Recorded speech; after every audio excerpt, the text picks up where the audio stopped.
اسلام میں تین جہانوں یعنی ایک جہاں ہم موجود ہیں اور ایک عالم برزخ آخرت، اور عالم برزخ کو قبر کے ساتھ منسلک کرتے ہیں، مگر وہ تو جہاں ہی اور ہے۔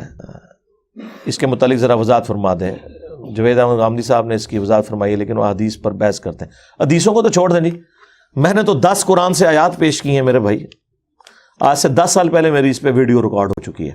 مسئلہ 117A عذاب قبر سے متعلق 10 آیات اور 117B عذاب قبر سے متعلق 17 صحیح الاسناد احادیث، اکثر بخاری اور مسلم سے ہیں۔ اس میں وہ میں نے دونوں کو الگ اس لیے کیا تھا کہ اگر کسی کو حدیث سے کوئی چڑ ہے تو وہ پہلے والا لیکچر دیکھ لے، اس میں نے قرآن سے مقدمہ کلیئر کیا ہے۔ مقدمہ یہ ہے کہ قرآن برزخ جو ہے نا ان سین بیریئر کو کہتا ہے، اور قبر برزخ میں داخل ہے۔ اس کی وجہ یہ ہے وَمِن وَرَائِهِمْ بَرْزَخٌ إِلَى يَوْمِ يُبْعَثُونَ، مرنے سے لے کے آخرت کے دن تک برزخ ہے۔ اب یہ کہنا کہ جی آخرت میں عذاب ہوگا چونکہ حساب و کتاب آخرت میں ہے، تو یہ اصول بھی میں نے ان کا قرآن سے توڑ دیا ہے۔ قرآن میں تو عذاب کی 4 قسطیں بیان ہوئی ہیں۔ نمبر 1 دنیا کی زندگی میں، سورہ سجدہ میں، کہ تمہیں دنیا کی زندگی میں عذاب دیں گے تاکہ آخرت کے پوائنٹ آف ویو سے تم اللہ کی طرف پلٹ آؤ۔ نمبر 2 جو سورۃ الانعام میں باقی صورتوں میں آیا کہ جو گناہگار ہیں ان کی موت کے وقت ان کے چہروں اور پیٹھوں کے اوپر ہتھوڑے مارتے ہیں فرشتے۔ ابھی آخرت کا دن تو قائم نہیں ہوا تو ان کا حساب کتاب تو ہوا ہی نہیں، عذاب یہیں شروع ہو گیا۔ اور تیسری قسط وہ بھی قرآن میں آیا کہ فرعونی صبح و شام آگ پہ پیش کیے جاتے ہیں۔ اور چوتھی قسط جس کو سارے مانتے ہیں وہ آخرت میں حساب و کتاب کے بعد ہے۔ یہ جو تیسری قسط ہے نا کہ فرعونی صبح و شام آگ پر پیش کیے جاتے ہیں، حالانکہ بھی آخرت قائم نہیں ہوئی، اس کو امام بخاری نے صحیح بخاری میں چیپٹر کی ہیڈنگ بنایا ہے۔ عذاب قبر کا جو چیپٹر بند ہے نا اس کے اوپر انہوں نے یہ آیت لکھی ہے کہ یہ آیت ثبوت ہے کہ عذاب قبر برحق ہے۔ قبر اس لیے بولا جاتا ہے کہ عمومی بات ہے، قرآن میں نہیں ہے اماتہ فاقبرہ، انسان مرتا ہے اور اسے قبر ملتی ہے، تو کیا ساروں کو قبر ملتی ہے؟ تو قرآن جھوٹا ہو گیا کیا؟ نعوذ باللہ، نہیں، عموماً قبر ملتی ہے۔ وہ قبر مچھلی کا پیٹ بھی ہو سکتا ہے، شیر کا پیٹ بھی ہو سکتا ہے، سمندر کی گہرائی بھی ہو سکتی ہے، زمین میں راکھ کا بکھرنا بھی ہو سکتا ہے، ایئر کریش میں راکھ کا بکھرنا بھی ہو سکتا ہے، یہ ساری قبریں ہی ہیں، اس لیے اس کو کمبائنڈ آپ برزخ کہتے ہیں۔ ٹھیک ہے، تو اس کو جھگڑا کرنے کی ضرورت نہیں ہے۔ آپ غامدی صاحب کو یا مجھے چھوڑیں، قرآن و سنت کے دلائل کی بات کیا کریں، وہ آپ ویڈیو دیکھ لیں۔ قرآن میں متشابہات اور حروف مقطعات کی قیامت تک کے انسانوں کے لیے دعویٰ کو مشکوک نہیں کر دیتی؟ کیا اس طرح کی آیات سلمان رشدی جیسے فتنوں کا باعث نہیں بنتی؟ آپ کو پتہ ہی نہیں ہے کہ سلمان رشدی کا مسئلہ کیا تھا۔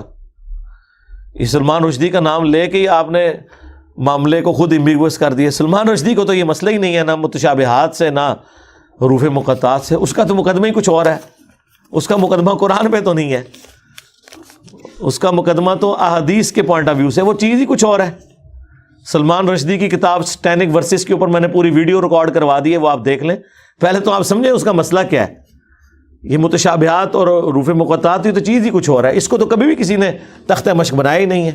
متشابہات ہی ہوں گے نا میرے بھائی، لیس کمثلہ شیء، اللہ کی مثل جب کوئی شے ہی نہیں ہے، ہم آپ کو کیسے اللہ کی کوئی مثال بیان کر سکتے ہیں؟ متشابہ آیات کا مطلب کیا ہے پہلے یہ سمجھیں۔ متشابہ کا مطلب یہ نہیں کہ شک میں ڈالنے والی، متشابہ عربی میں کہتے ہیں ریزمبلنس، ملتی جلتی چیز۔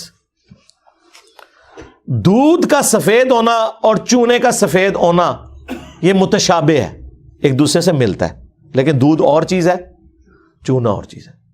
ٹھیک ہے، وہ چیک کرنے سے پتا چلے گا۔ متشابہ کا لفظ سورہ بقرہ میں آیا کہ جنت میں ان کو وہ فروٹ دیے جائیں گے جو متشابہ ہوں گے دنیا کے فروٹوں کے ساتھ، تو جنتی کہیں گے ہمیں تو وہی رزق دیا گیا، تو اللہ تعالیٰ فرما رہا ہے یہ اس کے متشابہ ہوگا رزق، وہ تو جب کھائیں گے تو پتا چلے گا کہ یہ والا آم جو جنت میں ٹیسٹ دے رہا ہے دنیا کے آم سے بہت مختلف ہے۔ اچھا، دیا کیوں جائے گا؟ اس کے پیچھے ریزن یہ ہے کہ دنیا میں آپ دسترخوان پہ بیٹھے ہوئے سب سے پہلے اس چیز کو ہاتھ ڈالتے ہیں جس سے آپ فیملیئر ہوں۔ میں لا کے آپ کے سامنے کوئی عربی غذا رکھ دوں جو آپ نے کبھی دیکھی بھی نہ ہو اور آپ کو سخت بھوک لگی ہوئی ہے، آپ اس کو اپنی پلیٹ میں ڈالیں گے یا چکن قورمے کو اور بریانی کو یا مٹن قورمے کو ڈالیں گے؟ ہاں، کھا پی کے جب فارغ ہو جائیں گے پھر کہوں کہ چلو میں بھی ذرا چیک کر لوں، آخر میں اس کو رکھیں گے۔ اللہ کو اس بات کا پتا تھا. اللہ کہتا ہے کہ ہم جنت کی ابتدائی مہمان نوازی ان فروٹس کے ساتھ کریں گے جو دنیا میں لوگوں نے دیکھے ہوئے ہوں گے تاکہ انہیں وہ اچھے لگے.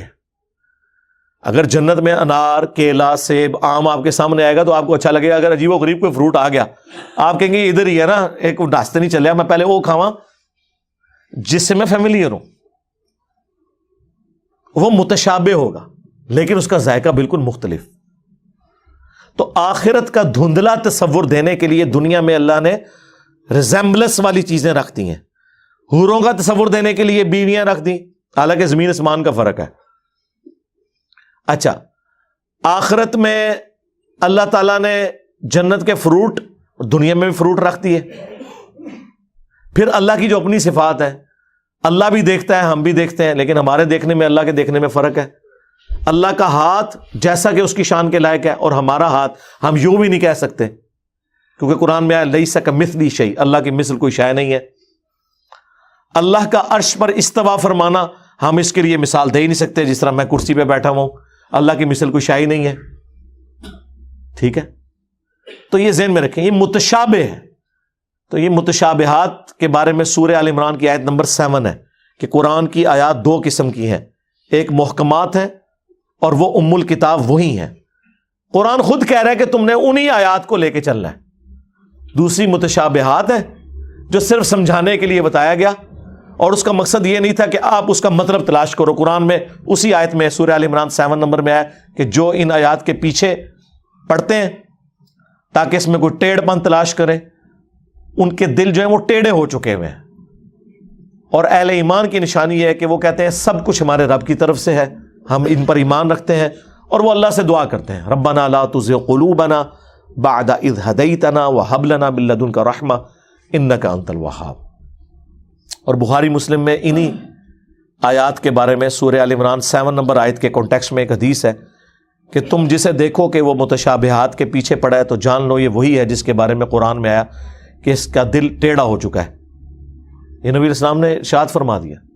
اور اہل ایمان کی نشانی یہ ہے کہ وہ دعا کرتے ہیں ربنا لا تزغ قلوبنا، اے رب ہمارے دلوں کو ٹیڑھا نہ کرنا بعد اس کے کہ تو نے ہمیں ہدایت عطا فرمائی، ہمیں اپنے پاس سے رحمت عطا فرما، اے عطا فرمانے والے، آمین. تو یہ ہے. تو سلمان رشدی کا جو ایشو ہے وہ ڈیفرنٹ ہے، اس پہ آپ میری پوری ویڈیو تفصیلی، میں نے اس کی ایک ایک چیز کا جواب دیا ہے. باقی تو صرف گالیاں نکالتے ہیں. میں نے اس کا مقدمہ پیش کیا، وہ کیا چاہ رہا ہے، کیوں اس نے کہا، کس چیز کو اس نے بنیاد بنایا، اس میں ہم نے کیسے ریبٹل کرنا ہے. اس میں نے کئی قرآن کی آیات اس کے جواب کے طور پر پیش کی، اس نے جو ڈنڈی ماری تھی وہ ڈسکس کی الحمدللہ. باقی صرف سر کی قیمتیں رکھتے ہیں، ہاں پتلے جلاتے ہیں، علمی بات کوئی نہیں کرتا.